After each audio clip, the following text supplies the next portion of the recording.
AI मुळे job नाही जाणार आहेत. जॉब तुम्ही एआय पेक्षा मागे आहात म्हणून जाणार आहे. तुम्ही एआय पेक्षा पुढचा विचार करा आणि स्वतःला डेव्हलप करा. एआय मुळे आपली सुटका झाली नाही, आपण मोकळे झालो नाही, तर एआय मुळे आपण अजून नव्याने अडकलो. या शो मधून मी तरुणांना सांगेन की मित्रांनो, जसं एआयचा काळ आलाय आता, तसा हाही काळ गेलाय की डिग्र्या संपल्या जातात. यांचं जे एक प्रकारचं जे जाळं आहे शैक्षणिक संस्थांचं सगळीकडे झालेलं, आणि ते तुम्हाला शैक्षणिक संस्थांच्या जाळेवाली सगळी माणसं आणि त्या संस्था सगळं असा एक आभास निर्माण करून देतात की तुम्ही पुढचे 4 वर्ष ह्या शाळेमध्ये या विद्यालयात या, तुमचं भवितव्य, तुम्ही हिरो झालेले असाल. आज जे हिरो आहेत त्यांना हिरो पण टिकवायचं कसं, याचं टेन्शन आहे, याचा स्ट्रेस आहे. तुम्ही माणसांचे मेंदू आणि माणसांच्या भावना ब्लॉक करून टाकले, ब्लॉक झाले. आणि म्हणून ह्या जीवनामध्ये जी क्रिएटिव्हिटी पाहिजे, नवीन निर्मिती पाहिजे, ती निर्मिती होत नाहीये. आउट ऑफ बॉक्स ज्याला जीवन घेऊन जाणं म्हणतात, ते आउट ऑफ बॉक्स जात नाही.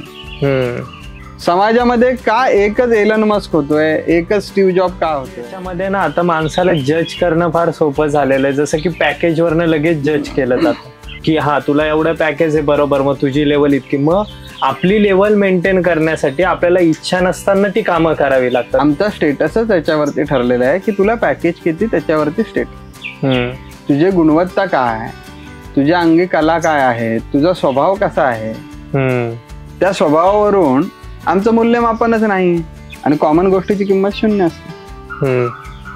तुम्ही एक्सेप्शनल त्याच वेळी आहात की समोर लाख लोक बसलेत आणि त्या लाख लोकांमध्ये इकडे जे नाहीये ते तुमच्याकडे, त्यावेळी तुम्ही एक्सेप्शनल आहात. बरोबर. तुमचं अस्तित्व, तुमचं भवितव्य तुम्हाला स्वतःला बनवावं लागतं आणि ते विदाऊट डिग्री बनवावं लागतं.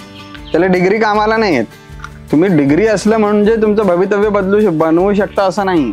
त्या माणसाला जीवनामध्ये स्वतःला संशोधन करावं लागतं. मी काय केलं पाहिजे ह्या परिस्थितीमध्ये, कसं केलं पाहिजे, हे सर्व करताना फॅमिलीला कसं आपण आपल्या विश्वासात घ्यावं, ह्या सर्व गोष्टी करत असताना.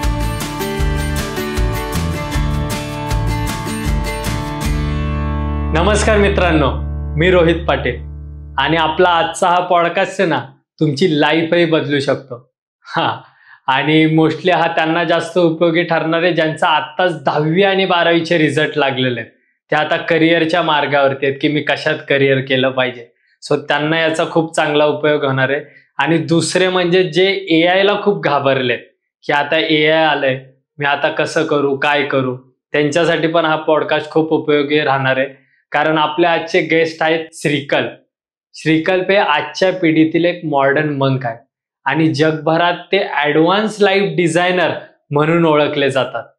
आपल्या आयुष्यात प्रेम, आनंद आणि ज्ञान वाढवण्यासाठी ते मदत करतात. आजकाल आपण पुस्तकातून ज्ञान घेतो आणि त्याच्या अनुसार आपण आपलं करिअर बनवतो, पण त्याच्या पलीकडे आपलं अस्तित्व आहे आणि ते आपण कसं शोधलं पाहिजे, यासाठी आपण काय केलं पाहिजे, याचं मार्गदर्शन श्रीकल्प करतात.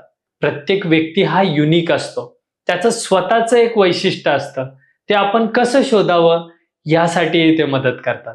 ते म्हणतात life is a journey of rediscovering human intelligence. याचा अर्थ असा आहे की हे एकमेव मानवी जीवन आहे ज्यात आपण आपल्या नैसर्गिक स्वभावाचा शोध घेऊ शकतो आणि तो आपण का केला पाहिजे यासाठी ते मार्गदर्शन करतात. आणि हा पॉडकास्ट तुम्हाला कसा वाटला ते मला कमेंटमध्ये नक्की कळवा.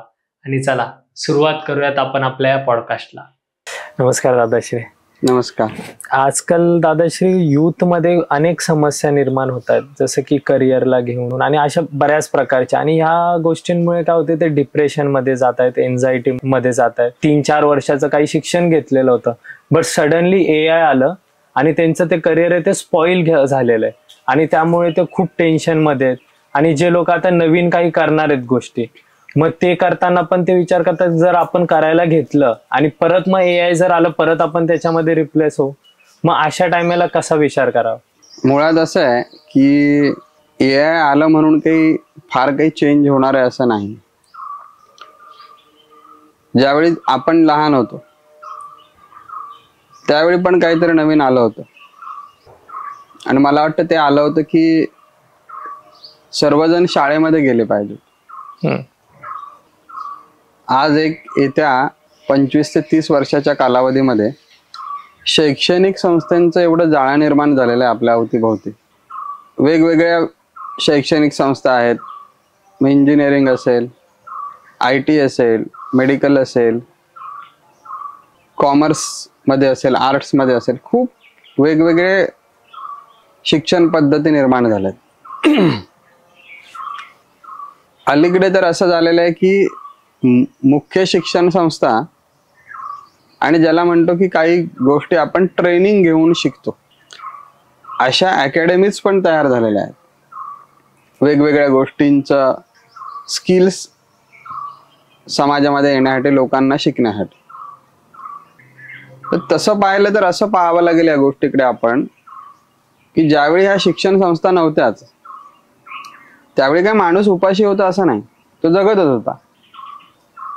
आणि म्हणून जगण्यासाठी शिक्षण लागतं. बरोबर. ही चुकीची गोष्ट आहे. शिक्षणाचा काळ आला होता, शिक्षण ही गोष्ट नव्याने आली होती आणि ती सगळीकडे राबवायची होती. आणि म्हणून त्याची क्रांती घडवण्यासाठी समाजामधून वेगवेगळ्या ठिकाणी आवाज निर्माण झाले की ही गोष्ट जीवनधारेच्या मुख्य प्रवाहात यावी. आणि म्हणून मग त्या शिक्षणाबद्दल सगळीकडे जागर सुरू झाला. प्रत्येक गोष्टीची एक वेळ असते. त्या गोष्टीचा जन्म होतो, जन्म झाल्यानंतर ती गोष्ट वाढण्यासाठी तिला पोषक वातावरण तयार केलं जातं. पोषक वातावरण तयार झाल्यानंतर त्या गोष्टीची बद्दल स्पर्धा लावली जाते, तिच्यासाठी बाजारपेठ तयार केली जाते. अशा पद्धतीचा विषय कोणत्याही नवीन गोष्टीच्या संदर्भात ज्यावेळी कोणती नवीन गोष्ट उदयाला येत असते त्यावेळी असतो. AI आले, AIचं मी स्वागत करतो. कारण ही काही बदल माणूसच करतो असं नाही, माणूस हा निमित्त आहे सर्व बदल करण्यासाठी. प्रकृती स्वतःच तिच्या स्वभावामध्ये बदल करत असते वेळेनुसार, काळानुसार. आणि जशी जशी एक वेळ वाढत जाते, एक काळ संपतो, नवीन काळ सुरू होतो, तसे प्रकृतीच्या स्वभावानुसार जीवनमानामध्ये किंवा जीवनामध्ये निरनिराळे बदल आपसूक घडून येतात. आपल्याला वाटतं आपण शोध लावले, परंतु त्या शोधाची प्रेरणा जीवन स्वतः देत असतं. आता आपण आज हा पॉडकास्ट करतोय, मागील 5 ते 6 वर्षापासून पॉडकास्ट ही गोष्ट फार जोरदार पद्धतीने चालली. तसं म्हणायला गेलं तर काय आहे, हा एक प्रकारचा इंटरव्ह्यू आहे, एक मुलाखत आहे. बरोबर. जी 25-30 वर्षापूर्वी रेडिओवरच्या मुलाखतीला खूप मोठं समजलं जायचं किंवा तिचा मान सन्मान होता. अरे, रेडिओवरती अमुक अमुक माणसाची मुलाखत आहे आणि सगळे अख्खा जिल्हा, अख्खा तालुका, अख्खा गाव, अरे अरे अशी मुलाखत आहे, या शो वरती अमुक अमुक येणार आहेत. आणि एक त्याची क्युरिओसिटी असायची. काळ संपला, बदल झाला, तीच गोष्ट एका नवीन पद्धतीमध्ये आली. आणि आमच्याकडे एक फॅड आहे, आमचं स्वतःच असलं की ते मूर्ख मानायचं आणि बाहेरून आलं काही की मग त्याला डोक्यावर घ्यायचं. तर त्यामुळे बाहेरच्या माणसांनी, विदेशातून हा आलेला एक कॉन्सेप्ट आहे पॉडकास्ट करणं, आणखीन मग त्याला डोक्यावर घेतलं जातं. नेहमीप्रमाणे घ्यावं डोक्यावर, ज्यांना वाटतं त्यांनी डोक्यावर घ्यावं. तर बदल हे वेळेनुसार घडतात, त्याच्यात काही विशेष घाबरण्यासारखं किंवा फारही काही एक्साइट होण्यासारखं नाही, अति उत्साही दाखवण्याची काही गरज नाही. फार घाबरलं आता काय होईल, AI आलाय म्हणजे. हा जो AI हा प्रकार आलेला आहे, हा काही आत्ता नाही आलाय. ज्यावेळी गुगल निर्माण झालं त्याच वेळी AIचा विचार केला गेला होता. गुगल ही जी काही ब्राउझर बँक आहे की ज्याच्यामध्ये सगळ्या गोष्टींचा शोध घेतला जातो, सगळ्या गोष्टी शोधल्या जातात आणि त्याची माहिती आपल्याला मिळते. काही गोष्टी तिथून आता ऑनलाईन प्लॅटफॉर्मवरून लिंक पण होऊन जातात. तर थोडक्यात कम्प्युटर आलाच होता. मग कम्प्युटरमुळे कामांचं स्वरूप हे एका वेगळ्या पद्धतीने होत होतं आणि कम्प्युटरने माणसाची जागा घेतलीच होती. तर ह्या अशा एक कम्प्युटरचं काम आहे डेटा गोळा करणं. एका कम्प्युटरचं काम आहे शोधणं, एका कम्प्युटरचं काम आहे त्या डेटामध्ये बदल करणं. असं आपण समजूया की एक माणूस एक घर बांधण्यासाठी फक्त दगडच लावतो आणि तो दगडाच्या भिंती उभ्या करतो, दगडाचा चौतारा उभा करतो एक माणूस. दुसरा माणूस काय करतो तर दारं आणि खिडक्यांची फ्रेम तयार करतो लाकडी. तिसरा जो समूह असतो त्या माणसांचा तो काय करतो तर छताची तयारी करतो. अगदी अशाच प्रकारे सर्व प्रकारचे जे कम्प्युटर्स आहेत ह्या प्रत्येक मशीनने, जसं मी आता म्हटलं की एकाने डेटा तयार करायचा, एकाने त्या डेटामध्ये चेंजेस करायचे, एकाने तो डेटा अरेंज करायचा, असे वेगवेगळे जर का आपण भाग पाहिले एका कामाचे तर तो एक एक मशीन करते, एक कम्प्युटर करतोय. मग असं केलं तर अशा एकत्रित आलेल्या 100 कम्प्युटर्स ना जर का आपण एकत्र आणलं आणि त्याची एक मशीन बनवली, त्याचं एक काहीतरी तंत्र विकसित केलं, ते तंत्र म्हणजे AI. आणि हे करण्यासाठी प्रचंड डेटा पहिली गोष्ट म्हणजे आपल्याकडे हवा. कुठेतरी हा सर्व डेटा एका संकेतस्थळावर किंवा एका प्लॅटफॉर्मवर जर आला आणि त्या आलेल्या डेटाला ज्या पद्धतीने एक मशीन आता एका गोष्टीचं काम करते, त्याचबरोबर अनेक डेटाने एकत्र घेऊन काम करायचंय. म्हणजे मी तर असं म्हणेन AI साठी की AI हा मॅनेजर आहे आणि AI ची पुढे येणारी जी व्हर्जन्स असतील ते CEO असेल कॉर्पोरेट कंपनीची. की त्या मॅनेजरच्या हाताखाली टीम आहे आणि टीमला एक सब्जेक्ट दिलेला आहे, ऑब्जेक्ट दिलेला आहे. त्या ऑब्जेक्टवर त्या सब्जेक्टवरती टीम कार्यरत आहे. त्यांच्याकडून आउटकम काढण्याचं काम, त्यांना डायरेक्शन देण्याचं काम, त्यांचं मेंटेनन्स करण्याचं काम मॅनेजर करतो. आणि हा मॅनेजर ज्यावेळी काम करतो त्यावेळी खाली टीम काम करते. आज AI तसंच आहे. AI माहिती देतोय म्हणजे काय, तर AI साठी AI तुमचं काम करतोय म्हणजे काय, तर त्या AI कडे पहिली गोष्ट म्हणजे जी काही काम करायची त्याची माहिती आहे. जर माहितीचा साठाच नसेल, जसं की गुगल सारख्या प्लॅटफॉर्म मध्ये एवढी मोठी माहिती जी आपल्याला फ्री मध्ये देत होती, तुम्ही काही शोधा फ्री मध्ये सगळं दाखवाय, तर हे असंच काही फ्री नसतं.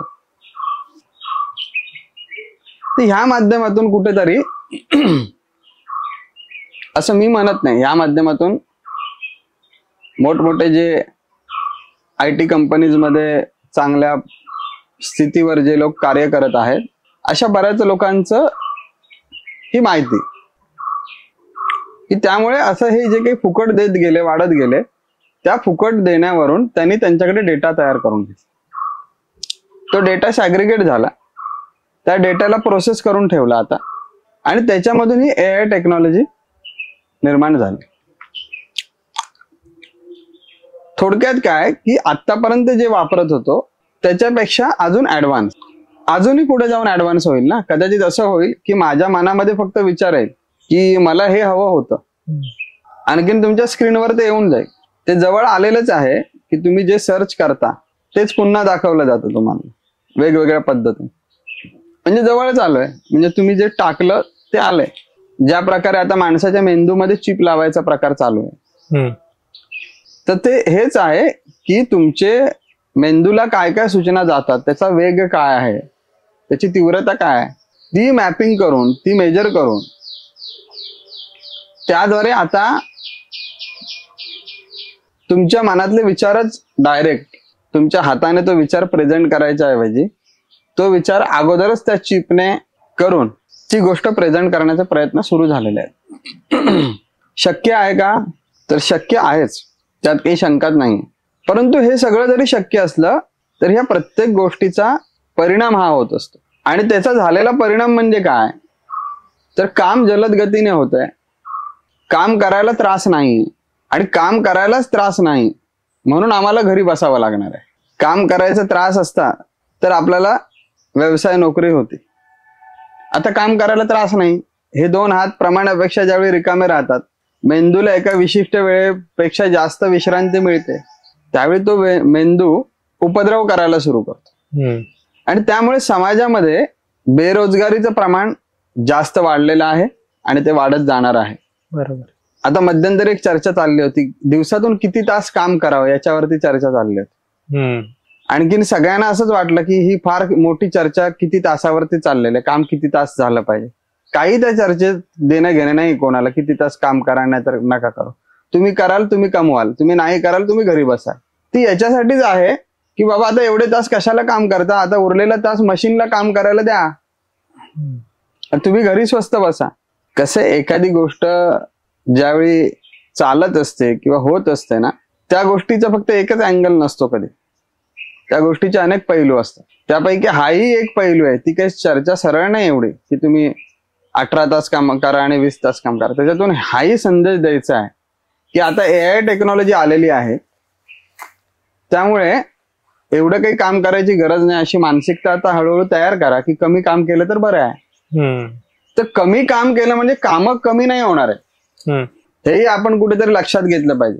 कमी कामं करा म्हणजे कामं कमी नाही होत आहेत. तुम्ही घरी बसणार आहात जास्त वेळ पूर्वीपेक्षा, आणि तुम्ही ज्यावेळी घरी बसणार आहेत त्यावेळी यंत्रणा तंत्रज्ञान हे तुमच्या ऐवजी हे काम करणार, आणि ते काम करून त्याने जो कामाचा डोलारा वाढवलेला असेल, त्याने कामाचं जे काही स्वरूप बदललेलं असेल, त्या स्वरूपाला तोंड मात्र तुम्हालाच द्यायचं आहे. म्हणजे असं आहे की मी आज 4 तास काम केलं, बाकी काही काम नाही केलं, उरलेल्या 4 तासानंतर पुढील 8 तास असं समजूया, सध्या 8 तास, ते 8 तास नाही 24 तास काम करण्यासाठीच टेक्नॉलॉजीचा उपयोग आहे.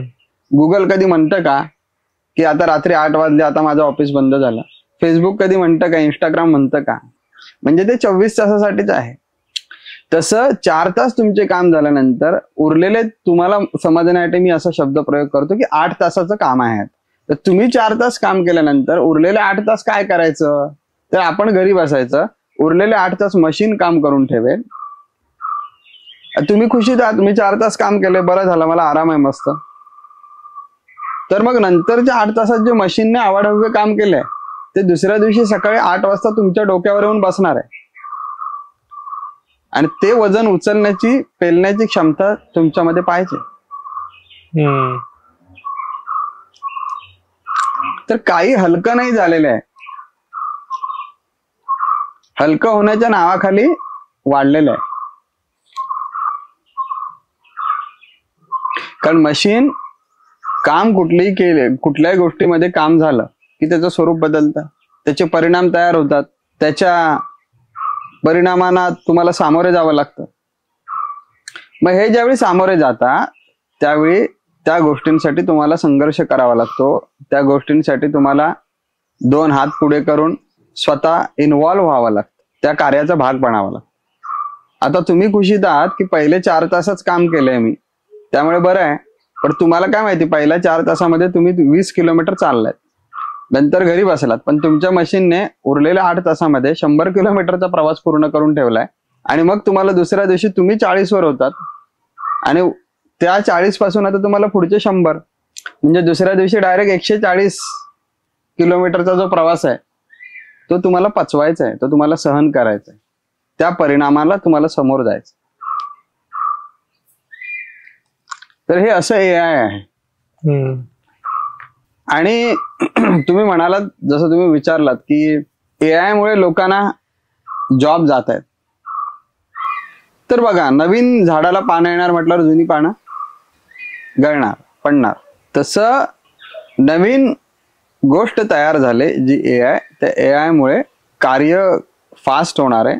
कार्य फास्ट झाल्यामुळे, कार्याची गती वाढल्यामुळे त्या गतीला आपल्याला सामोरे जावं लागेल, त्यामुळे त्याचा परिणामही होणार आहे, जो परिणाम आपल्याला लक्षात येत नाही. ह्या ज्या काही गोष्टी बोलते ह्या थोड्या अदृश्य गोष्टी आहेत. म्हणजे लोक काय म्हणतात, मला भरपूर खायला द्या, पण भरपूर खाऊन नंतर होणाऱ्या परिणामावर चर्चा नाही होत. त्या परिणामाला ते त्रास समजतात आणि त्याची चर्चाच नाही कोणता, पण लक्ष सगळ्यांचं भरपूर खाण्यावर राहतं. तसे AI मुळे भरपूर काम होईल, परंतु शेवटी त्या कामाचा परिणाम आपल्यावर, मनुष्य जीवनावर होणार आहे. बघा, ह्या सर्व गोष्टींमध्ये जे काही बदल होत आहेत त्या बदलांमुळे माणसाच्या जीवनावर जो सुखाचा अनुभव जो झाला पाहिजे, त्याच्या जीवनामध्ये जे समाधान निर्माण झालं पाहिजे, त्याच्या जीवनामध्ये एक जीवनाबद्दलची एक सार्थकता, त्याचा भाव निर्माण झाला पाहिजे, तो कधीच होणार नाही या गोष्टी किती बदलल्या तरी. म्हणजे माणूस चालत होता आणि मग माणूस चालता चालता हवेत उडायला लागला आणि मग उडता उडता अजून ट्रेन मधून पण चालला. जे काय झाले, जे काय बदल झाले, ह्या बाह्य प्रगती झाल्या, पण ह्या प्रगतीमुळे काय माणसाच्या जो भावार्थ आहे, माणसाचा जो जीवनाबद्दलची सार्थक भावना आहे किंवा माणसामध्ये जी एक आत्मशांती पाहिजे, जीवनाचे जे मूलभूत घटक आहेत, ज्या घटकांशिवाय माणूस जीवन जगणं म्हणजे काही मग कामाचं नाही राहिलं,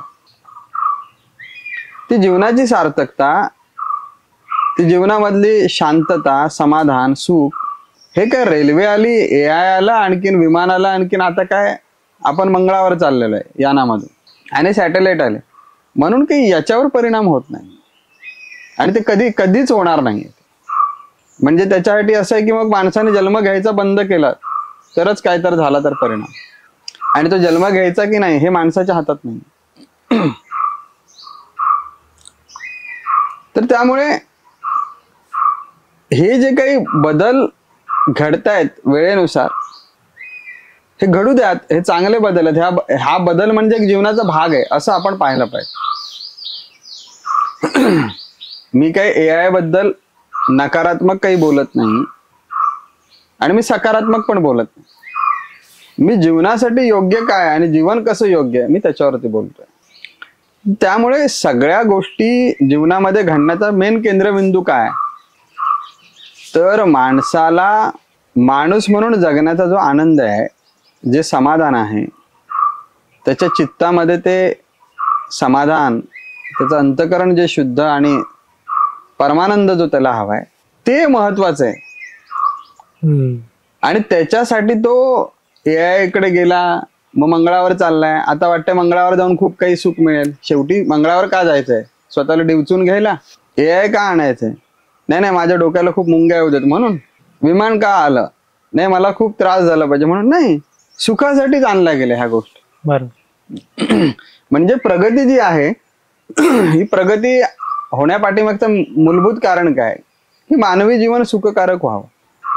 पण अजून एवढ्या वर्षांची क्रांती होऊन समाजामध्ये अजून हे आम्हाला कळतच नाही की हे सुख, समाधान, शांतता, आनंद, प्रेम, जीवनाची सार्थकता अशा बाह्य गोष्टींच्या प्रगतीमुळे नाहीये. माणसामध्ये जिथपर्यंत स्वतःमध्ये हे संशोधन होत नाही, मी कोण आहे, मी का आहे, हे सगळं काय आहे, याचं संशोधन, याचं विज्ञान जिथपर्यंत माणूस स्वतः, याच्यासाठी कुठली युनिव्हर्सिटी उपयोगी नाही, याच्यासाठी कुठली AI टेक्नॉलॉजीचा उपयोग नाही. हे माणसाने स्वतःच्या क्षमतेनुसार हे भवन स्वतःमध्ये बनवलं पाहिजे स्वतःच्या सार्थकता आणण्यासाठी. त्याच वेळी खऱ्या अर्थाने त्या माणसाची प्रगती होईल. AI टेक्नॉलॉजीने काय होईल तर AI टेक्नॉलॉजीमुळे आता जे काही लोक नोकऱ्या करतायत त्यांची संख्या कमी होईल असं म्हणूया, महाराष्ट्रापुरतच म्हणू. आता हे शिकतायत, यांनी शिकल्यावरती यांना पोट भरायचं आहेच. मग पोट कसं भरायचं, तर जे ते काही शिकलेत त्या शिक्षणाचा उपयोग करून लोकांची कामं करायची, लोकांना आपल्या शिक्षणाद्वारे त्यांच्या आयुष्यात काय देऊ शकतो ते द्यायचं. बरोबर. अगदी मी सरळ भाषेत बोलतो, फार मोठे मोठे शब्द मुद्दाम वापरत नाही. आपण बेसिक गोष्टींकडे गेलं पाहिजे. आता एवढे डॉक्टर्स तयार झाल्यानंतर एवढे पेशंट तरी महाराष्ट्रात पाहिजेत. एक डॉक्टर दिवसाला जर का त्याने 100 पेशंट चेक केले, जनरल प्रॅक्टिस समजूया आपण, तर त्याचं काहीतरी महिन्याचं गणित बसेल ना जगण्याचं.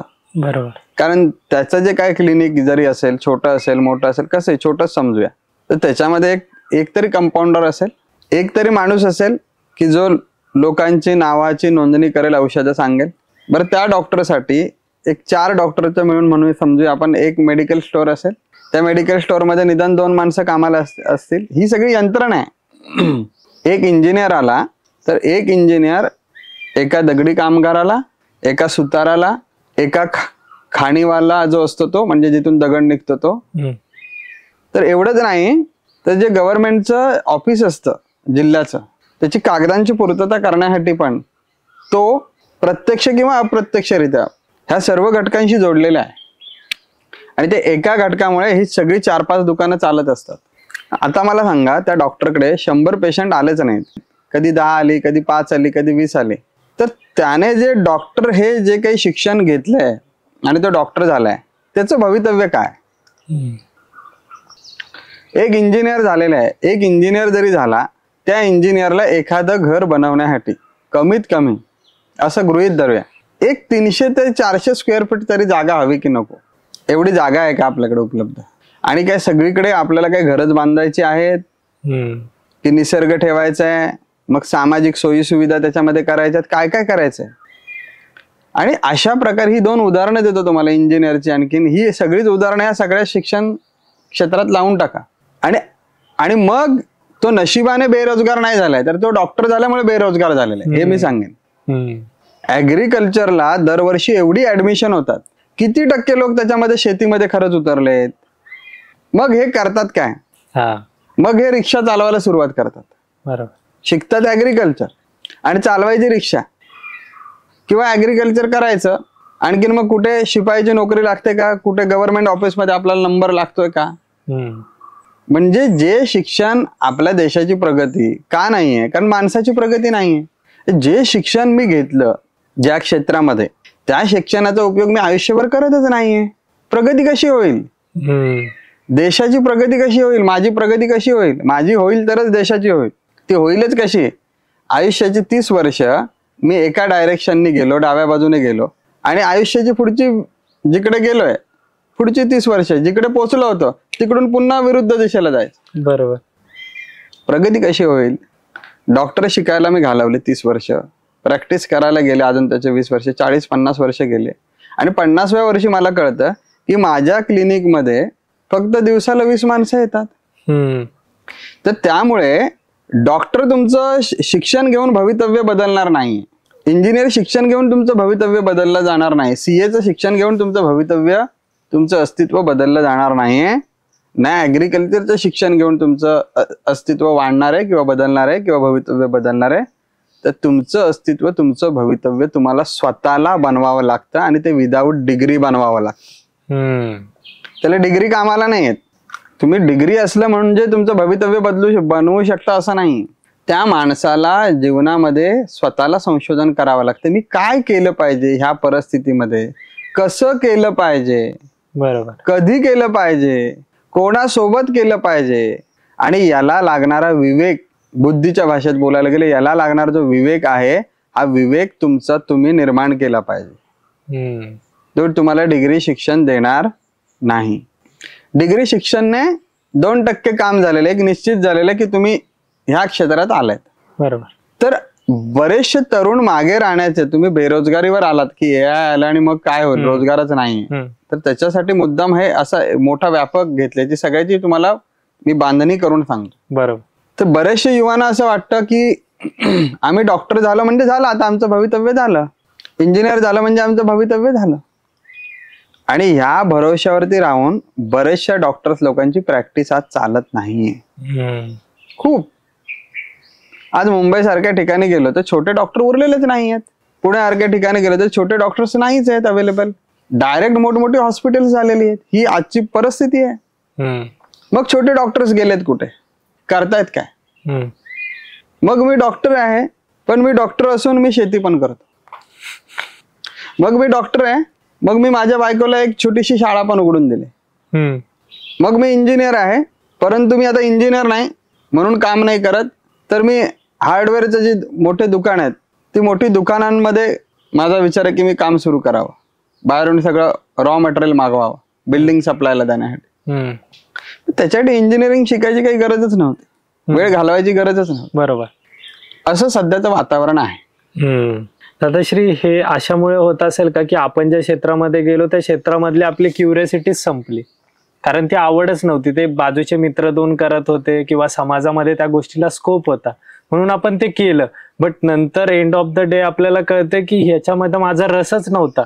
मग आता तर आपल्याला सर्व्हाइव्ह करायचंय, त्यामुळे आपण लगेच दुसरं काहीतरी बघूया आणि मग नाही याच्यात नीट होत ना त्याच्यात नीट होत.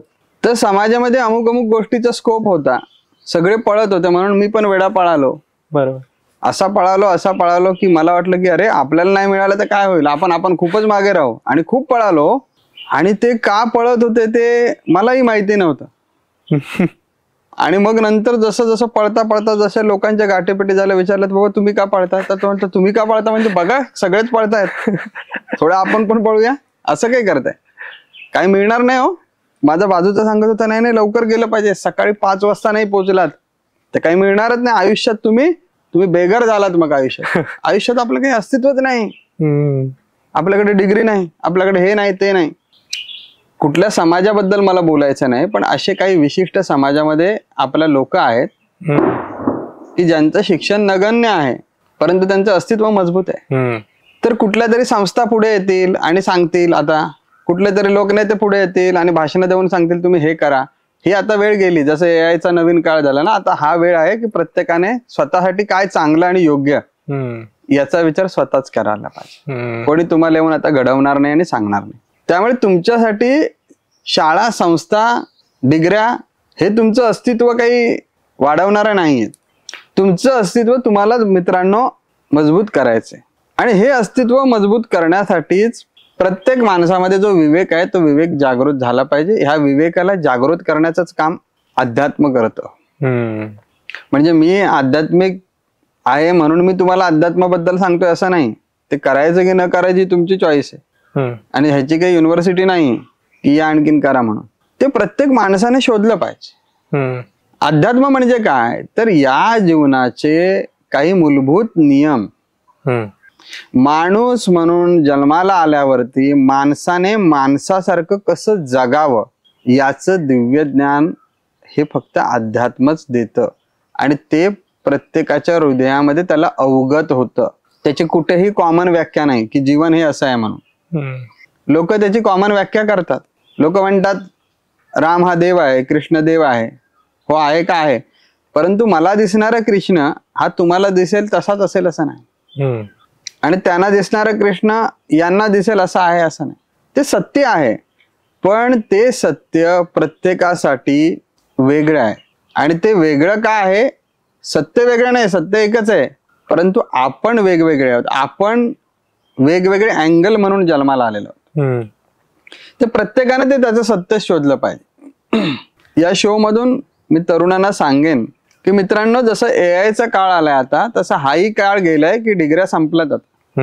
यांचं जे एक प्रकारचं जे जाळं आहे शैक्षणिक संस्थांचं सगळीकडे झालेलं आहे. आणि ते तुम्हाला शैक्षणिक संस्थांच्या जाळेवाली सगळी माणसं आणि त्या संस्था सगळं असा एक आभास निर्माण करून देतात की तुम्ही पुढचे 4 वर्ष ह्या शाळेमध्ये या विद्यालयात या, तुमचं भवितव्य, तुम्ही हिरो झालेले असाल.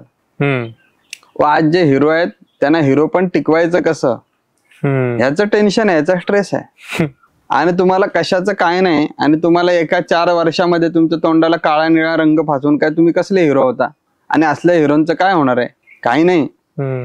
तुम्ही हिरो नक्की होऊ शकता, पण दुसऱ्यांनी दिलेल्या आश्वासनांच्या जोरावर जर तुम्ही अवलंबून असाल तर नक्की होणार नाही. तुम्हाला हिरो होण्यासाठी स्वतःला स्वतःचे प्रामाणिक विचार, त्या विचारांवरती नितांत प्रेम करून, कोणाच्या सांगण्याने न सांगण्याने नव्हे तर स्वतःच्या मनाने त्याच्यावरती जगत राहणे. काळ योग्य असो, काळ अयोग्य असो, काळ चालणारा असो, काळ थांबवणारा असो, तुम्हाला सतत जगायचंय. त्याच्यातून ते कर्तृत्व सिद्ध होईल. त्याच्यातून ते जे हिरो, जो एक स्टार निर्माण झालं पाहिजे, स्टारडम तयार झालं पाहिजे तुमच्याबद्दल, ते निर्माण होणार. शाळेतून आणि कॉलेजमधून डिग्री घेऊन ते नाही होणार. आणि हे आता मी बोलतोय असं नाही, हे बऱ्याच तरुणांना कळून चुकलं. सगळेच तरुण म्हणतात आम्हाला लहानपणी सांगितलं 10वीला गेलं की फार चांगलं होईल, 10वीला गेल्यावर सांगितलं 12वीला गेलं, अरे 12वीला गेले तर आयुष्यात मागेच बघायला ना. मग नंतर सांगितलं की आता ही ग्रॅज्युएशन पूर्ण झालं तर मग काय संपलं, सगळंच हातात आलं. ग्रॅज्युएशन पूर्ण झाल्यावरती सांगितलं गेलं की आता लग्न झालं तर मग एकदमच छान. लग्न झाल्यावर सांगितलं नोकरी पाहिजे, नोकरी असेल तर एकदमच छान.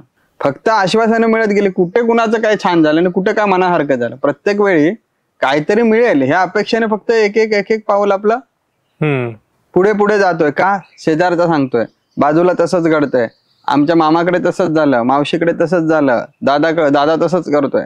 हे अवतीभवती घडतंय आणि म्हणून आपण करतोय आंधळ्यासारखं. हा आंधळेपणा थांबवला पाहिजे आणि सजग होऊन आयुष्याचे निर्णय घेतले पाहिजे. स्वतःकडे आजची जेवढी तंत्रज्ञान झालेलं आहे, सगळं तंत्रज्ञान चांगलं आहे, पण ह्या सगळ्या तंत्रज्ञानाच्या माध्यमातून वेगवेगळ्या प्लॅटफॉर्म मधून किती भ्रमित करण्याचं काम चालू आहे माणसाला. आणि त्या विश्वामध्ये जास्त असतो आम्ही 24 तास. ज्या व्यवस्थेमध्ये तुम्ही असाल त्या व्यवस्थेचा परिणाम आपल्यावरती होतो. आजूबाजूला सगळं भ्रमित करणारच आहे. आश्वासनं दिली जातात आणि आम्ही आंधळ्यासारखे त्या आश्वासनांना खरं समजून त्या पद्धतीने जगण्याचा प्रयत्न करतो. आणि म्हणून आमची अवस्था ही यापेक्षा अजून चांगली होऊ शकत नाही. ती व्हायला पाहिजे. तर प्रत्येक माणसाला स्वतःचा निर्णय स्वतः घेता आला पाहिजे. कुठल्या तरी व्यवस्थेमुळे आणि यंत्रणेमुळे नाही, आणि कुठला लोकनेता सांगतो म्हणून नाही, किंवा मी सांगतो म्हणून नाही. प्रत्येक माणसाला स्वतःचं मत स्वतः बनवता आलं पाहिजे. बनवलेल्या मतावर जगता आलं पाहिजे.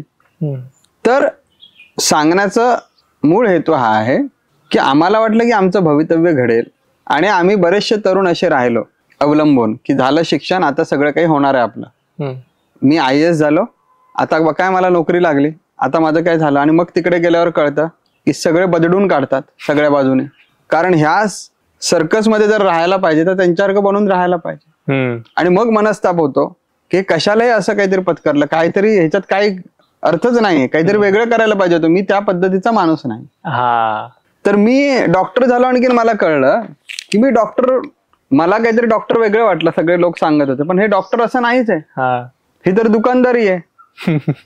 किती गिरायक लवकर येते. म्हणजे जर दुकानदारी स्वभावाचा माणूस तिथे असता तर कदाचित माझी प्रॅक्टिस जास्त झाली असती. 100%. मी असा झालो की मी निदान करण्यामध्ये आणि औषधं देण्यामध्ये अगदी डोकं लावून प्रामाणिकपणे प्रयत्न करणारा माणूस आहे डॉक्टर. आणि काही इंजिनियर असे आहेत की खूप प्रामाणिक पद्धतीने ते बांधकाम मजबूत कसं होईल ह्या दृष्टीने प्रयत्न केले जातात. आणि अशा लोकांची प्रॅक्टिसच कमी चालते. तर AI आल्यामुळे एवढंच लक्षात घ्या की कामाचं स्वरूप बदललंय, काम बदललेलं नाही. काम हे कामच आहे. आणि जे तुम्ही दुसऱ्यावरती टाळून दिलं, तुमचा लोड वाढला. आपली जबाबदारी दुसऱ्यावर देणे. म्हणजे माणसाला वाटतं की मी मोकळा झालो, तर मोकळा झालो नाही. पहिलं काही चुकत असेल तर तूच त्याला कारणीभूत होतास आणि तू डायरेक्ट होतास. आता जे तू दुसऱ्यावर ढकललंस त्याच्यामध्ये जबाबदारी तुझी अशी वाढली की दुसरा पण चुकणार आहे त्याच्या पद्धतीने, तेही सांभाळून घ्यायचंय. आणि दुसऱ्याच्या माध्यमातून तू पण चुकतोस, तेही सांभाळून घ्यायचं. पण ते दिसताना असं दिसलं की माझी जबाबदारी मी दुसऱ्यावर दिली, मी मोकळा झालो. तर मी मोकळा झालो नाही, मी अजून अडकलो. तसं AI मुळे आपली सुटका झाली नाही, आपण मोकळे झालो नाही, तर AI मुळे आपण अजून नव्याने अडकलो. म्हणून कोणतीही नवीन प्रगती होते, ती प्रगती गंमतदार वाटते, मजेदार वाटते, पण त्याचे परिणाम पहिल्यापेक्षा फार कठीण वाटतात. आत्ताच्या काळामध्ये सगळे जे आपलं जनरेशन आहे, बरीचशी युवा पिढी आहे, ही सगळी मोबाईल मध्ये आहे, बरोबर की नाही? ते काय विशेष काय नाही. पूर्वी चावड्या चालायच्या, आणखीन हॉटेल चालायची, चहा प्यायला बसलेत मित्र, गप्पा मारतात. आज तेच चाललंय मोबाईल वरती. हॉटेल जागा बदलली, आणखीन मोबाईल वरती आले सगळे आणि तिकडे चाललंय. आणि म्हटलं असं जातं की पूर्वीचाच काळ बरा होता. कारण मोबाईलमुळे एवढा तो पागल झालेला आहे माणूस की निदान तो हॉटेलमधून रात्री घरी तरी यायचा, संध्याकाळी घरी यायचा, जेवायला यायचा, सगळं काही व्हायचं. आता प्रॉब्लेम असा झाला की घरात जाऊन चावडी चालवली जाते ना. असतो घरात, तर त्याच्यामुळे चहा प्यायचं भान नाही, घरातल्या माणसांबरोबर बोलायचं भान नाही. तो 24 तास त्याचा मोबाईल उशालाच असतो. त्याच्यामुळे झालेल्या बदलामुळे तुम्ही मोकळे झालात की नव्याने अडकलात अजून पहिल्यापेक्षा दुपटीने. तोच बदल होणार आहे. AI मुळे माणूस अजून जास्त पद्धतीने अडकला जाईल. हे छोट्याशा उदाहरणावरून लक्षात घ्या. तर ह्या शाळा झाल्या, हे कॉलेजेसची सगळी ही जाळी झाली, हे जे ह्या सगळ्या ज्या पद्धती झाल्या, याच्यामुळे झालं असं की मुलांना किंवा माणसांना ते स्वतः काहीतरी करण्याचा जो वाव होता, एक स्कोप होता ना, तो स्कोप एका प्रकारे दिसेनासाच झाला. कारण हेच फ्रंटला आले आणि ह्यांनीच ऍडव्हर्टाईज केले की doctor is the best, engineer is the best, आणि तो इंजिनियर जग बदलणार आहे, एक डॉक्टर आयुष्य बदलणार आहे. त्यांना आंधळच करून टाकलं डॉक्टर या शब्दाखाली आणि इंजिनियर या शब्दाखाली. पूर्वी असं होतं, तो ज्यावेळी डॉक्टर नव्हता, तो इंजिनियर नव्हता, त्यावेळी तो एक माणूस होता आणि त्यामुळे तो विचार करत होता की मी काय करू, मी कसं करू. आता त्याचा तो विचारच मेला ना, मी डॉक्टर आहे, संपला. म्हणजे 70 ते 80% त्याने स्वतःला इथं बांधूनच घेतलं की मी डॉक्टर आहे, संपलं, माझे बाकी स्कोप संपले. जर तुम्ही जंगलांमध्ये गेलात तर जंगलांमध्ये विविध प्रकारच्या कमीत कमी 30, 35, 40 व्हरायटी तुम्हाला भेटतात की नाही, वनस्पतींच्या, झाडांच्या, आणि त्याचे वेगवेगळे परिणाम आहेत. तसं तुम्ही एखाद्या लॅबोरेटरीमध्ये जाऊन एक फिक्स जसं करतो की ह्या लॅबोरेटरीमध्ये हेच काम होतं, तसं तुम्ही माणसांचे मेंदू आणि माणसांच्या भावना ब्लॉक करून टाकलं, ब्लॉक झाले. आणि म्हणून ह्या जीवनामध्ये जी क्रिएटिव्हिटी पाहिजे, नवीन नवीन निर्मिती पाहिजे, ती निर्मिती होत नाहीये. आउट ऑफ बॉक्स ज्याला जीवन घेऊन जाणं म्हणतात, ते आउट ऑफ बॉक्स जात नाही.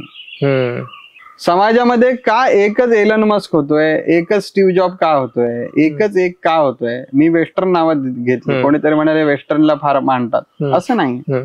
आताची प्रचलित उदाहरण आहेत आमच्या इतिहासामध्ये, जे महापुरुष आहेत त्यांची गणना ह्यांच्यासोबत होऊ शकत नाही, कारण त्यांचा संघर्ष ह्यांच्यापेक्षा मोठा आहे, बरोबर, त्यांचं योगदान मोठं आहे. परंतु आता जी बाजारपेठ तयार झालेली आहे समाजामध्ये, त्या बाजारपेठ मधली ही दोन मोठी उदाहरणं आहेत, एक एलन मस्क, आणखीन स्टीव्ह जॉब. बरोबर. महापुरुष जे झाले ते बाजारपेठांसाठी झाले नाही, ते बाजारपेठांच्या पलीकडे आहेत, म्हणून त्यांची नावं नाही घेत आहे. तर ही जी दोन नावं पुढे येतात आणि प्रत्येकाला हेच वाटतं की मला स्टीव्ह जॉब सारखं व्हायचं आणि मला एलन मस्क सारखं व्हायचं. मी IT इंजिनियर झालोय, मी सॉफ्टवेअर इंजिनियर झालोय, तर मला असंच झालं पाहिजे कोणीतरी. मी झालं तर स्टीव्ह जॉब सारखाच होणार, किंवा झालं तर एलन मस्क सारखं, असं काहीतरी मोठं, कशी एक्स कंपनी आहे काहीतरी, आणि कशा कार आणल्यात, कसं आता मंगळावरती चाललं, असं काहीतरी स्पेस मध्ये जाण्यासाठी असंच व्हायचं. अरे एवढ्या सगळ्यामधून एक एलन मस्क करोडो मधून वेगळा झाला असं समजूया आपण. असे करोडो जन्माला आलेत, असे करोडो करोडो वेगवेगळे झाले तर काय होईल, हे जीवन कसं विकसित होईल. करोडो मधून एक ज्यावेळी होतो त्याचा परिणाम करोडोंवर होतो. तर मी म्हणतो करोडो मधून एक जाऊ दे, झाला ठीक आहे, निदान 1 करोडो मधून असे 1000-2000 जरी झाले तरी ह्या जीवनाचा दर्जा जो आहे हा खूप प्रकारे उंचावला जाईल आणि माणसांना, मुलांना, युवांना वाटेल की आपल्या जीवनाचं काहीतरी सार्थक झालं. तर शाळा, संस्था, महाविद्यालय ही जी काही रचना आहे ही काही वाईट आहे असं नाही, तर काही जण असे अर्थ काढतील की हे ना काहीतरी वाईट आहे असं म्हणायचंय. मला ते म्हणायचं नाही, मला त्यांना सांगायचं की ह्यांची क्षमता काय आहे. ही लक्ष्मण रेषा आहे, या लक्ष्मण रेषे पलीकडे पण जग आहे, पण तुम्ही ही लक्ष्मण रेषा ओलांडली पाहिजेत. तर तसं AIचं झालेलं आहे की आता शाळा, महाविद्यालय हे आता एक कल्चर संपून जाणार आहे, संपत आलेलं आहे, म्हणजे ते डिक्लाइन मोडला लागलेलं आहे. बरोबर. अजून एक 10-12 वर्षांनी लक्षात येईल की ते सगळंच संपलं म्हणून, आणि AIचं जग चालू होणार आहे. मग काय AIच्या जगमध्ये आपण असेच बांधले जाणार जसे या शाळा कॉलेजमध्ये बांधलं गेलो होतो. बरोबर. आणि शाळा कॉलेजमध्ये जाऊन सुद्धा काही लोकांनी आपलं नाव केलं ना मोठं, काही लोकांनी खूप स्वतःमध्ये बदल केले, ते डॉक्टर म्हणून राहिले नाही, ते इंजिनियर म्हणून नाही राहिले, ते इंजिनियर आणि डॉक्टर ह्या विचारापेक्षाही पुढे गेले, म्हणून ते पुढे गेले. म्हणून ते इंजिनिअरिंग गोष्टीला मोठे करू शकले, डॉक्टर ह्या गोष्टीला मोठे करू शकले. आमचा गैरसमज असा आहे की डॉक्टरेट जे आहे हे माणसाला मोठं करतं, इंजिनिअरिंग शिक्षण आहे हे मोठं करतं. तर हे शिक्षण मोठं नाही करत, माणूस या शिक्षणाचा जो दर्जा आहे, या शिक्षणाला जे त्याने घेतलेलं आहे, त्या शिक्षणामध्ये माणूस स्वतःच्या प्रयत्नाने आणि स्वतःच्या विवेकने ह्या गोष्टींना अजून मोठं करतो. बरोबर. हा याच्यामधला पंच आहे. आणि म्हणून एक बेटर माणूस होण्याच्या दृष्टीने प्रत्येकाने स्वतःच्या आतमध्ये पाहण्याची, स्वतःला जाणून घेण्याची गरज कुठल्याही शिक्षणापेक्षा प्राथमिक आणि अत्यावश्यक आहे. नुसती अत्यावश्यक नाही तर प्राथमिक आहे. सगळ्यात पहिल्यांदा ते नसेल तर मग काही नाही. बरोबर. तर आपण AI वरती येऊया. एआय मुळे आमचे जॉब जातील, एआय मुळे आमचे जॉब जातील अशी सगळ्यांना भीती आहे. तर एआय मुळे जॉब नाही जाणार आहेत. जॉब तुम्ही एआय पेक्षा मागे आहात म्हणून जाणार आहे. एआय मुळे नाही जाणार आहे. एआय काय म्हणत नाही की तुमचा जॉब घालवायला आलोय म्हणून. तुम्ही एआय पेक्षा पुढचा विचार करा आणि स्वतःला डेव्हलप करा. बरोबर. स्वतःला डेव्हलप करायचं कळतच नाही हो. कुठेतरी जाता येईल का? बेंचवर बसून काहीतरी शिकता येईल का? कुठेतरी काहीतरी पुस्तक आहे का? स्वतःला प्रगतवान बनवण्यासाठी, स्वतःला बदलण्यासाठी कुठलंही पुस्तक वहीची गरज नाही. स्वतःच्या हृदयामध्ये डोकावण्याची गरज आहे. स्वतःला ओळखण्याची गरज आहे. याच्यासाठी निसर्गाकडे वळा. याच्यासाठी जी भागमदौडी चालू आहे रोजची त्याच्यामधून पॉज घ्यायला शिका. स्पर्धा करू नका. काही गरज नाही स्पर्धा करण्याची. शांतता ठेवा स्वतःसोबत, जगासोबत नाही. स्वतःसोबत पहिले शांतता ना. जगाला शांत राहा सांगू नका. काही गरज नाही. स्वतःमध्ये वेळ घालवा स्वतःसोबत. ह्या गोष्टी जशा जशा घडायला लागतील तुमचं लक्ष स्वतःवरती येईल. तुमचं लक्ष स्वतःवर केंद्रित होईल. तसं तसं तुम्हाला जसं बाहेर दुसऱ्याकडे जास्त पाहिलं की दुसरा कसा आहे काय आहे सगळं कळतं. बरोबर. तसं स्वतःमध्ये लक्ष केंद्रित केलं की स्वतः काय आहे, स्वतः किती बरोबर आहे, स्वतःचं काय चुकतं सगळं लक्षात यायला लागतं. हा अभ्यास जास्त वाढवायचा. आणखीन एआय चे स्कूल भविष्यात चालू होणारच आहेत पण त्याच्या इमारती नसतील. ते ऑनलाईन गॅजेटच्या रूपात आलेलं असेल सगळं. वेगवेगळे हे पॉडकास्टर तयार होत आहेत. हे पॉडकास्टर म्हणजे येणाऱ्या काळामध्ये लोकनेत्यांचीच भूमिका निभावणार आहेत. हे चित्र सरळ सरळ दिसतंय. पूर्वीचा लोकनेता म्हणजे अन्यायाविरुद्ध लढणारा पाहिजे ही एक प्रतिमा होती जी की आता नाहीच आहे. अरे बाबा अन्यायाविरुद्ध काय लढलं पाहिजे असं नाही म्हणजे लोकनेता होतो. आजकाल कोणीही लोकनेता होऊ शकतो आणि आहेच ते सिद्ध झालेलं आहे ना. बरोबर. ज्याच्याकडे लोकप्रियता जास्त, ज्याच्याकडे पैसे जास्त, भले त्याग कमी असला तरी चालेल, तुम्ही लोकनेते होऊ शकता. म्हणजे अपयश का तर त्याचं बेसच आहे ना. अपयश याच्यामुळे आहे वेगवेगळ्या क्षेत्रामध्ये. त्याचं कारण असं आहे की आपण त्याला जे आवश्यक आहे जे गरजेचं आहे ते करतच नाही. म्हणजे खरा माणूस गोरा नाहीच आहे, त्याला सौंदर्य नाहीच आहे. त्याला फाउंडेशन, त्याला मेकअप सगळं करून रंगरंगोटी करून त्याला गोरा केला. आणखीन सांगितलं बघा किती छान सुंदर आहे, सुंदर दिसतोय ना, काढा फोटो. किती छान माणूस आहे. त्याच्यावरती काव्य लिहिले जातात, लेख लिहिले जातात. असं करून तुम्ही खोट्या गोष्टींना जर मोठं करणार असाल तर खोट्या गोष्टी त्याचे परिणाम दाखवतात आणि ते खोट्या गोष्टींचे आलेले हे परिणाम आहेत सगळे. जगण्याचा जो एक खरा मूळ गाभा आहे तो सोडून दिला कुठेतरी. तो कळलाच नाही. कळला नाही म्हणजे आम्हाला दाखवायचाच नव्हता, त्यामुळे आम्ही तो दाखवलाच नाही आणि त्याच्यामुळे खोट्या गोष्टींना प्राधान्य देत गेलो. म्हणजे तुम्ही असे राहत नाही, तुम्ही फाटलेले कपडे घालत नाही म्हणजे तुम्ही मागासलेले आहात.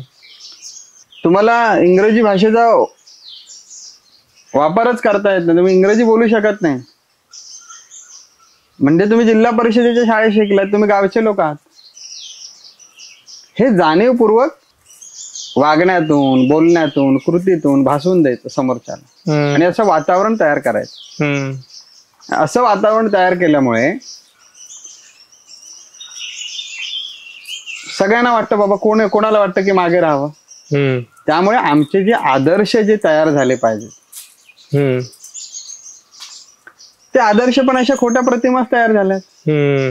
आमचे आदर्श शिवाजी महाराज का नाही होऊ शकले, स्वामी विवेकानंद का नाही होऊ शकले म्हणतात लोक की आहेत म्हणून. अजूनही झाले असते ना, का नाही होऊ शकले? कारण आम्ही आमचा फोकस, आम्ही आमचं अटेन्शनच कुठल्या गोष्टींवर ठेवलं हे आम्हाला माहिती. जो जास्त मारामाऱ्या करतो, जो जास्त उद्धट बोलतो, जो चार चौघांमध्ये समोरच्याला बरोबर हाणून पाडतो त्याला आम्ही मोठं करतो. त्याच्याबद्दल आम्ही टाळ्या वाजवतो, जे की चुकीचं आहे, जे की असभ्य वर्तन आहे. शास्त्रीय संगीतातले राग ऐकणं म्हणजे कसला राग ऐकतो. परंतु विदेशी संस्कृतीतली गाणी मोठ्याने लावणं म्हणजे मी पुढारलेलो आहे. विदेशी संस्कृतीतले गाणी आमच्या सांस्कृतिक कार्यक्रमामध्ये आणि आमच्या सामाजिक कार्यक्रमांमध्ये वाजतात, त्याच्यावरती लोक नाचतात. आणखीन म्हटलं जातं पुन्हा, अरे काय मजा आली, कसला कार्यक्रम झाला जोरदार. पण आमचं कवयित्रींनी कवींनी छान छान काव्य रचना केलेली आहे. मी म्हणतो ठीक आहे बाबा, संतांचा आणखीन गुरूंबद्दलचा आपल्याला फारच त्रास आहे, तर ते जरा बाजूला ठेवूया. पण निदान जरा खाली तरी या.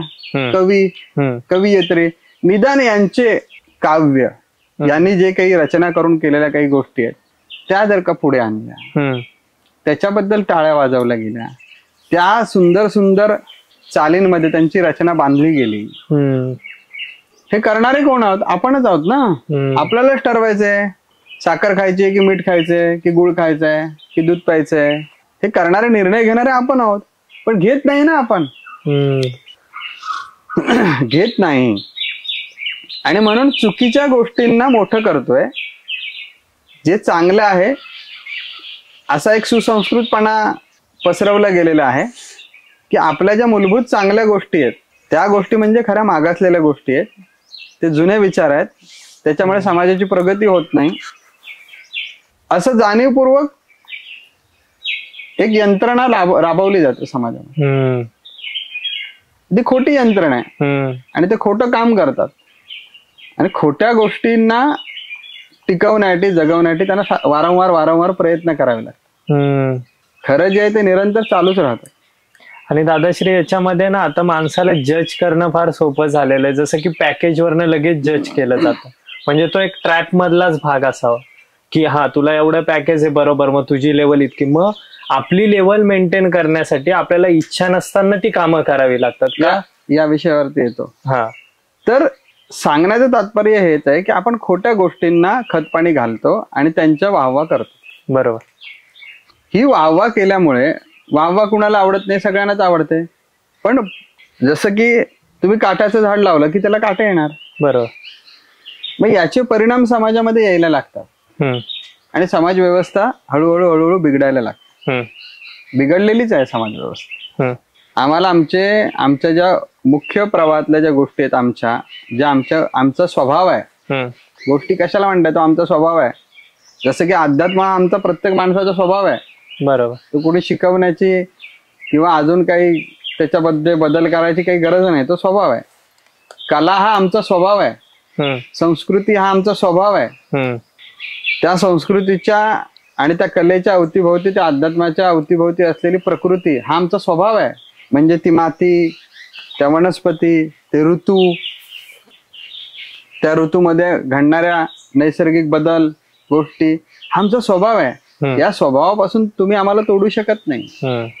आणि हा स्वभाव जर आपण जोपासला तर आपली प्रगती तर 100% होतेच. कारण प्रगती ही स्वाभाविक आहे. स्वभावगत गोष्टींना आपण जोपासणं आणि जगणं हेच जीवनामध्ये करायचंय. आणि त्याच्यामधूनच तुम्हाला नवीन नवीन क्ल्यू मिळत जातात. मग पुढे काय करायचं. आपण स्वभावगत गोष्टी सोडलेल्या आहेत. म्हणजे आपण काय करतोय, आपला बेस सोडतोय, जिथून आपल्याला ताकद मिळते, शक्ती मिळते, तो बेस सोडतोय. आणि ते सोडून काहीतरी दुसऱ्याच ठिकाणी गेलंय. जसं की ज्या मोबाईलला चार्जिंग नाही आणि तो मोबाईल घेऊन गेलात मुंबईमध्ये, आणि आपण म्हणतो आता मुंबईमध्ये आलोय, आता आपण इकडे गोष्टी सर्च करूया फोन, कसं लागणार, तुम्हाला चार्जिंगच नाही. तर माणसाच्या जे स्वाभाविक गोष्टी आहेत त्या स्वाभाविक गोष्टींच्या जवळ माणसाने येणं, ह्या युवा पिढीने येणं, तरुणांनी येणं फार गरजेचं आहे. बरं. जेवढे जवळ येतील त्यातूनच जीवन तुम्हाला नवीन नवीन गोष्टी तुमच्या निदर्शनास आणून द्यायला लागेल. आणि ते देतं. आणि ते ज्यावेळी दिलं जातं त्यावेळी खऱ्या अर्थाने तुमची सर्वार्थाने प्रगती होते.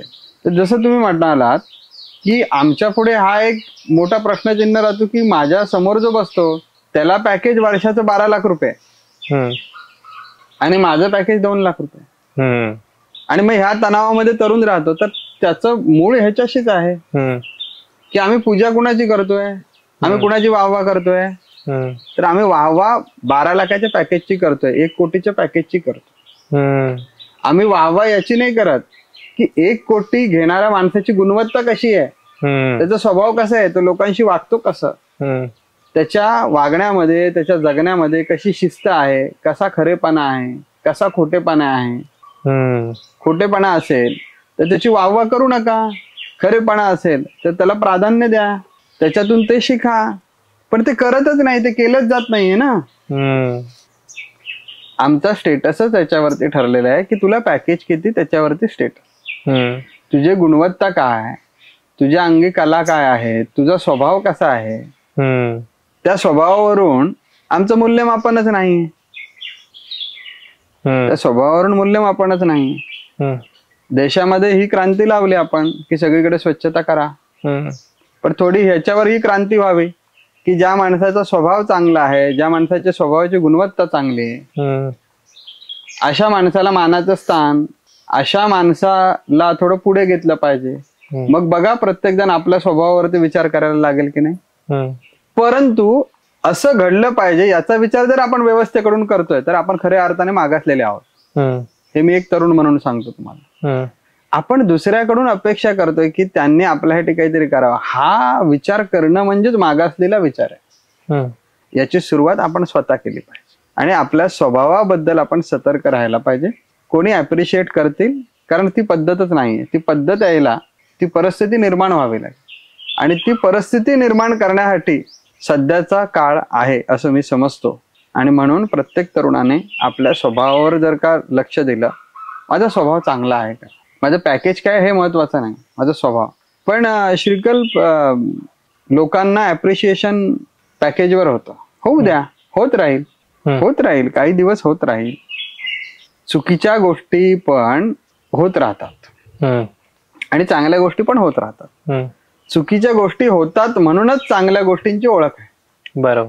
तर जमिनीमध्ये जिथपर्यंत नांगरणी करत नाही तिथपर्यंत गवत रुजून येणार आहे. तुम्ही नांगरणी करा, तुम्हाला शेत उगवता येईल. तसं चुकीच्या गोष्टी थांबल्या पाहिजे त्याच्यावर विचार नका करू. ज्यांना चांगल्या गोष्टी स्वतःमध्ये निर्माण करायच्या त्यांनी त्या मार्गाने चाललं पाहिजे.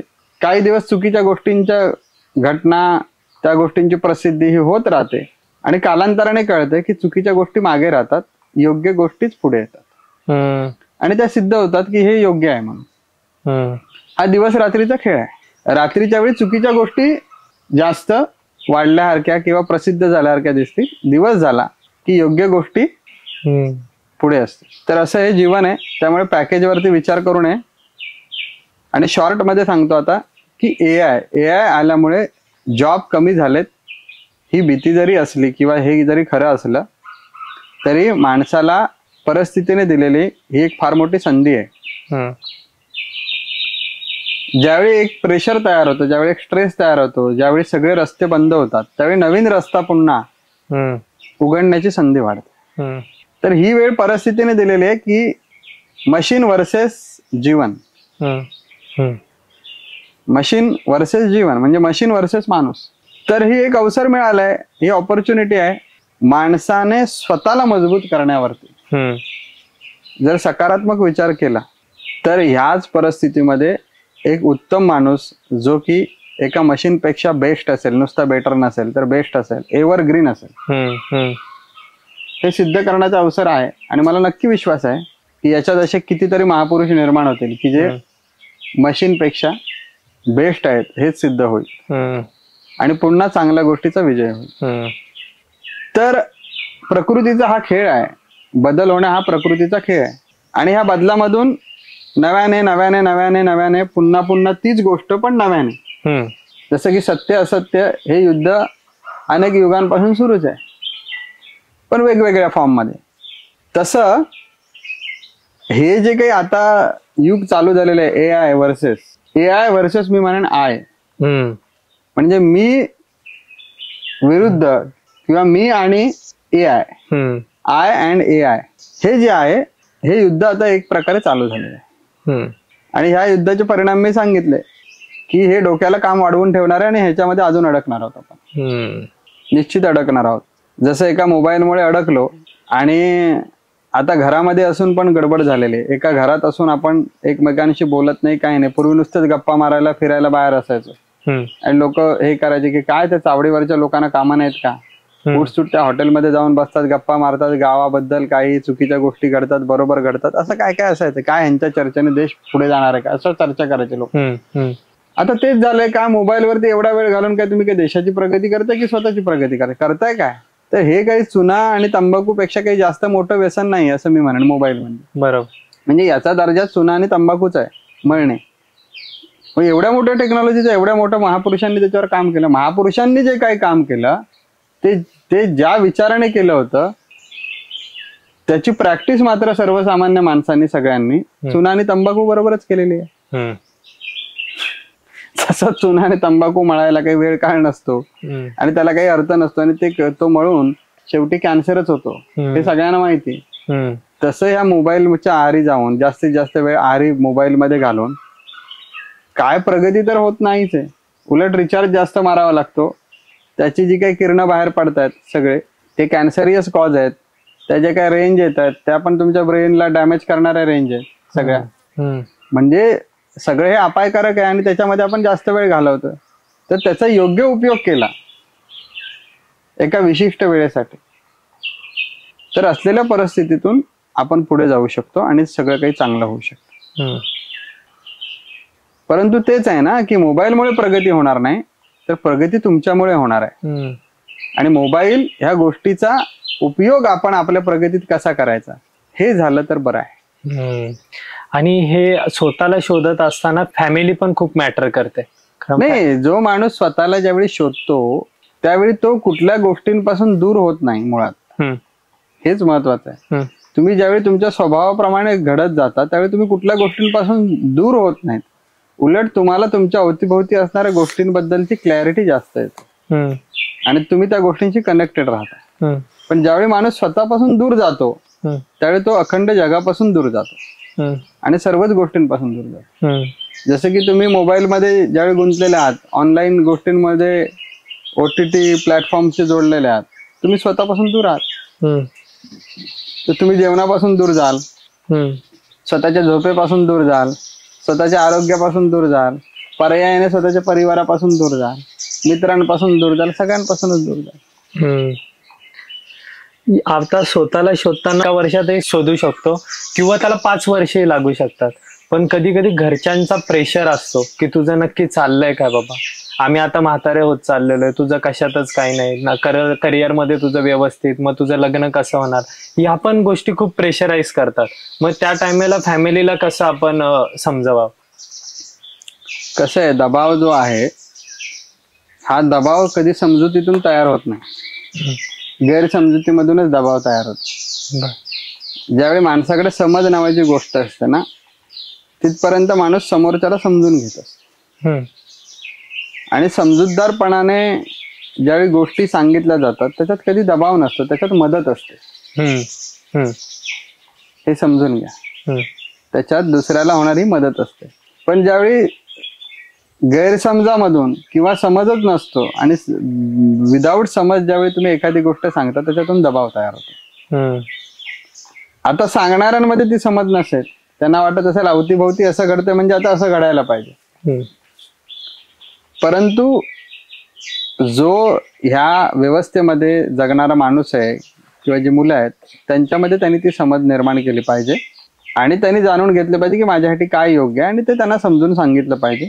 त्याच्यासाठी जे काही जगावं लागतंय ते जगावं लागणारी गोष्ट म्हणजेच तुमचे परिश्रम आहेत, मेहनत आहे. आणि मेहनत करताना कधी असं काय नसतं की तुम्ही सोप्यावर आरामात बसला. तसं मेहनत करताना त्रास होतो, घाम गळतो, दमल्यासारखं होतं. तर हे सगळं होणार आहे, हे सगळं ज्या अर्थी होतंय आणि तुम्ही हातात घेतलेली गोष्ट करताय, समजवण्याचा प्रयत्न करताय, त्या अर्थी तुम्ही योग्य रस्त्यावरती आहात. तर अशा प्रकारे